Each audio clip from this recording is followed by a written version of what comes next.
Hello, everyone. This is Harper, and welcome back. Today, it's just me, and I want to talk about one tiny word that does 100 different jobs in English. That word is that. Yes, just that. Such a small word, only 4 letters, but native speakers use it constantly, in ways your textbook probably never told you about. So today I have 15 little phrases, 15 chunks, all built around this one single word.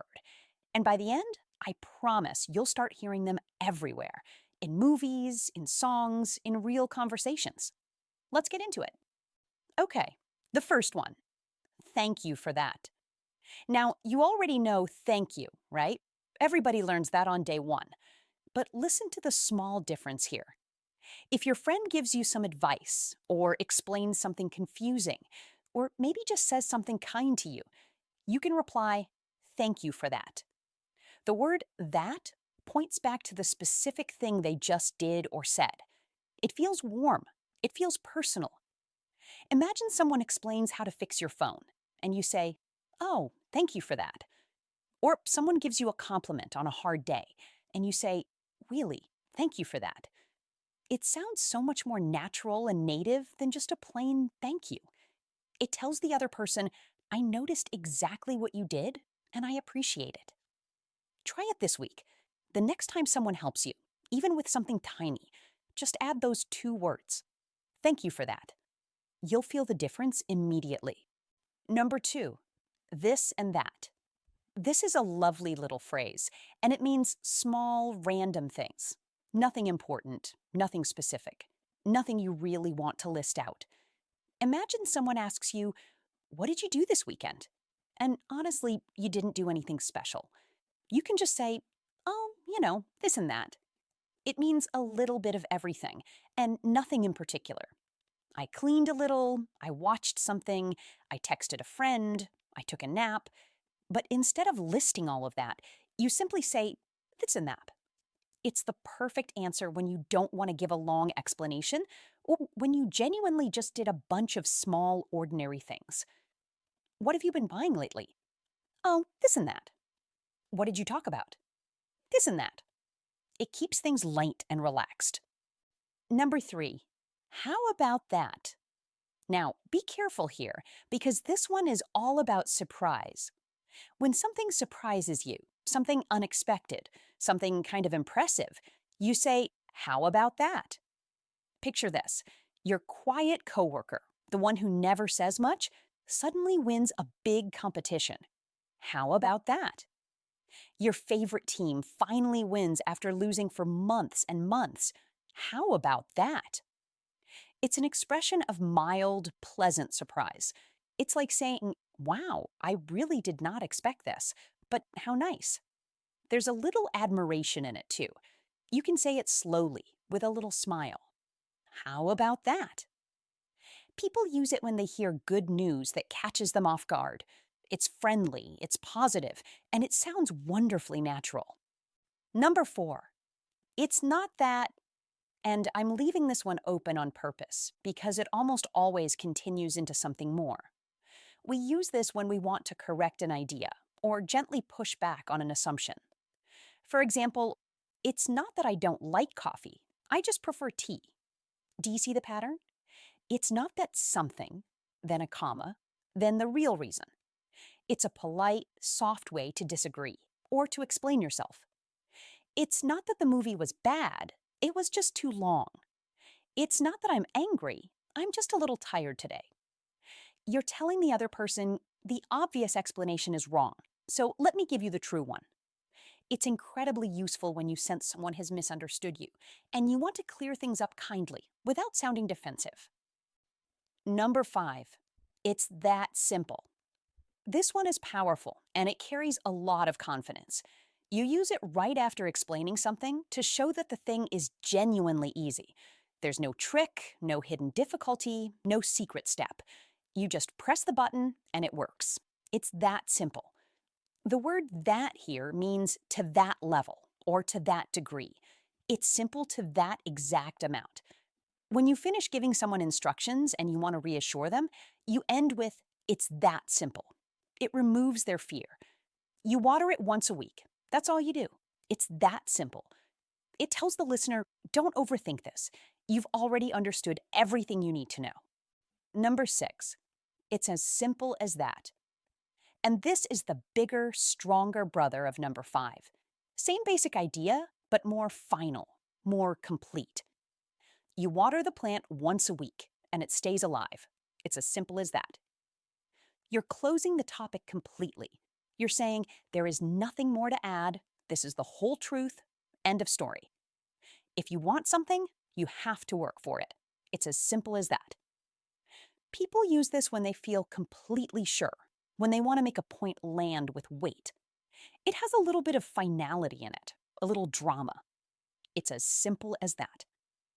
Notice how it feels heavier than just, it's that simple. That extra word as stretches it out and makes it sound more dramatic. Number 7, and this one is a little different from the others. Have you got that ashtray? Now, you might be wondering, why an ashtray?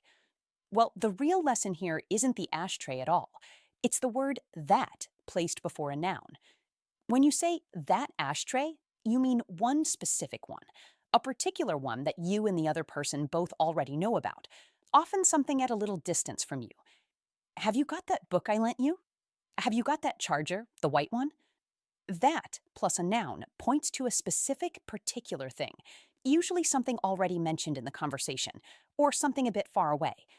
Compare it to this, which is close to you. That is over there. This is right here. So the ashtray really doesn't matter.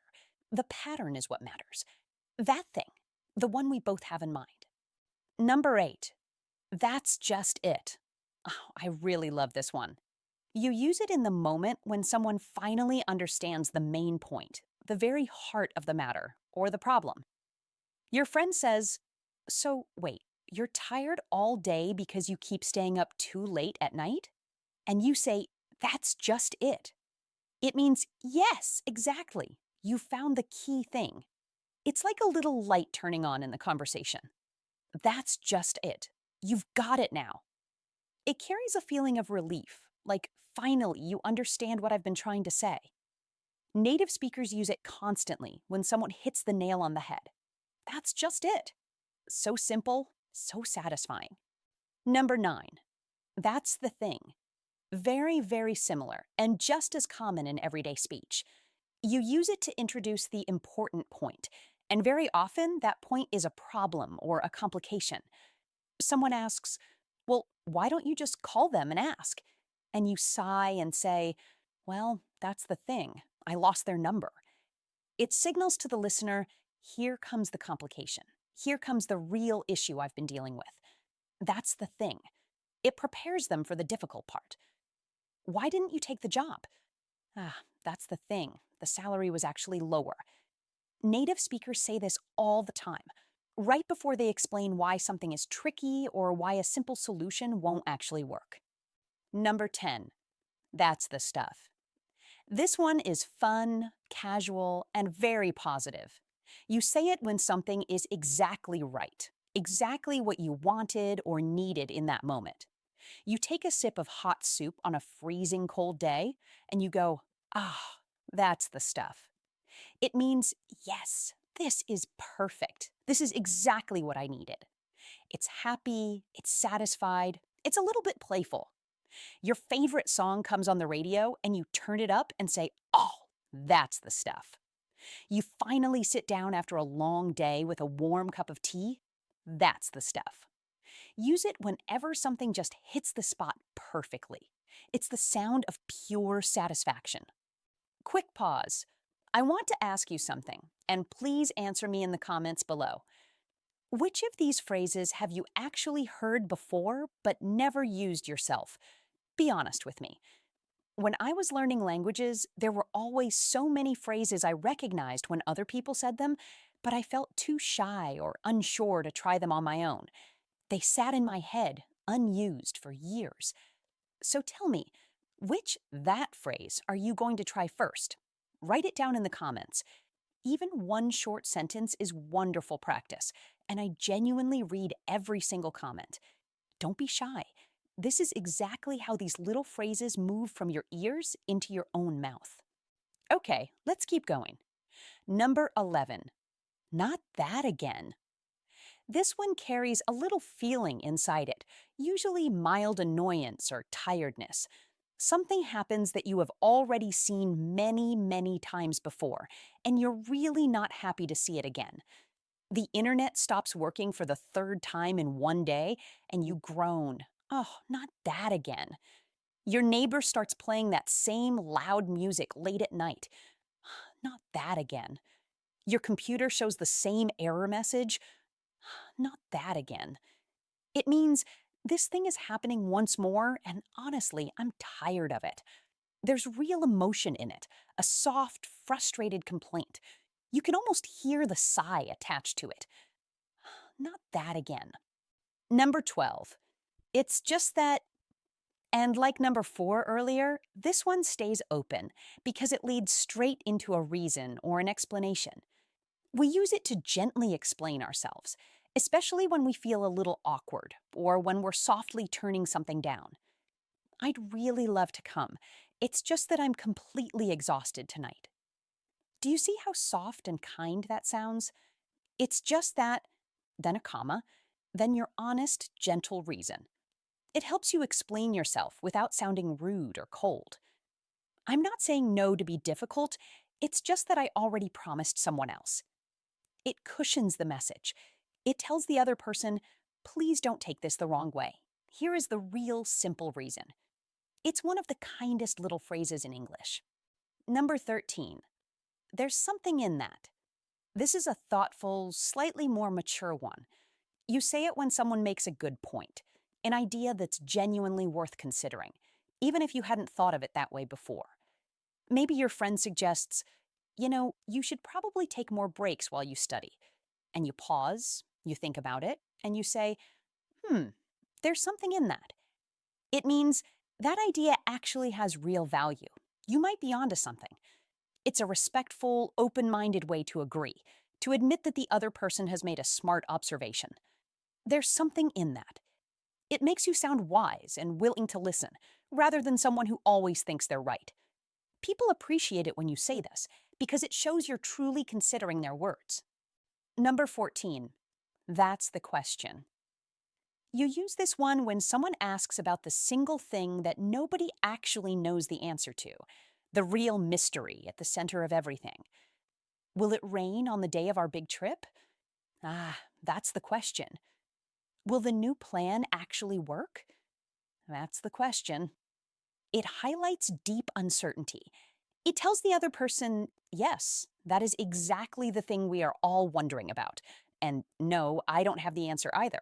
Nobody does. That's the question. It's a way of pointing right at the heart of the unknown and saying, you've touched the real mystery here.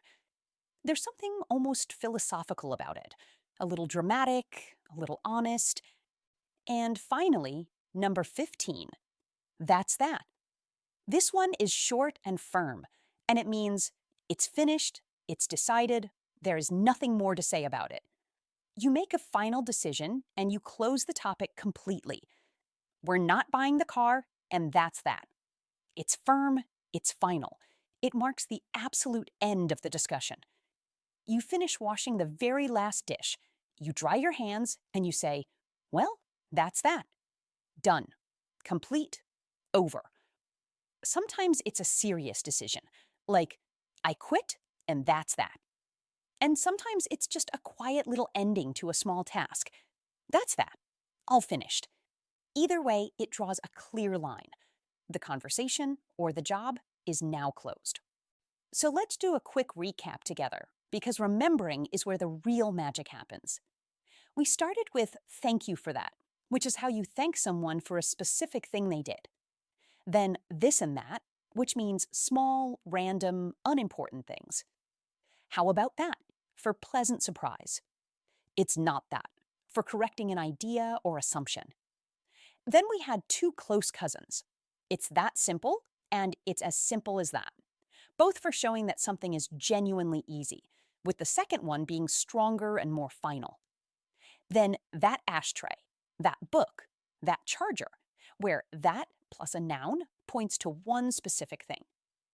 Next, that's just it. And that's the thing. Two phrases for pointing directly at the main issue or problem.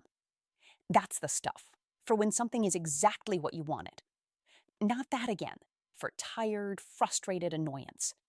It's just that, for giving a soft, gentle reason. There's something in that, for admitting someone has made a good point. That's the question, for naming the real mystery nobody can answer. And finally, that's that, for the firm, final end of a discussion. Notice how one tiny word, just 4 little letters, becomes 15 completely different tools. That's the real beauty of English, and honestly, of every language. You don't always need big, fancy, complicated words to sound natural and fluent. Very often, it's the smallest, simplest words that do the heaviest lifting. The little words are everywhere, doing quiet work in every single sentence. And the moment you start really noticing them, your listening gets sharper and your speaking gets smoother. So here is my gentle challenge for you this week. Don't try to use all 15 at once. That would be too much, and you'd forget them by tomorrow. Instead, pick just 2 or 3 of these phrases, the ones that felt the most natural to you, and try them in a real conversation. Or if you're feeling shy, just say them out loud to yourself at home, in the shower, while you're cooking, anywhere. Repeat them until they feel comfortable in your mouth. That's truly how these phrases stick, through small, calm, repeated practice. No pressure, no rush. If you enjoyed spending this time with me, please subscribe to Native Echo Podcast and give this episode a like. It really, truly helps more learners around the world find us. And don't forget to tell me in the comments which phrase you'll try first. I'll be reading. Keep listening, keep practicing, and always remember, small words can make a big difference. I'm Harper, and I'll see you in the very next one. Until then, take good care of yourself. Bye for now.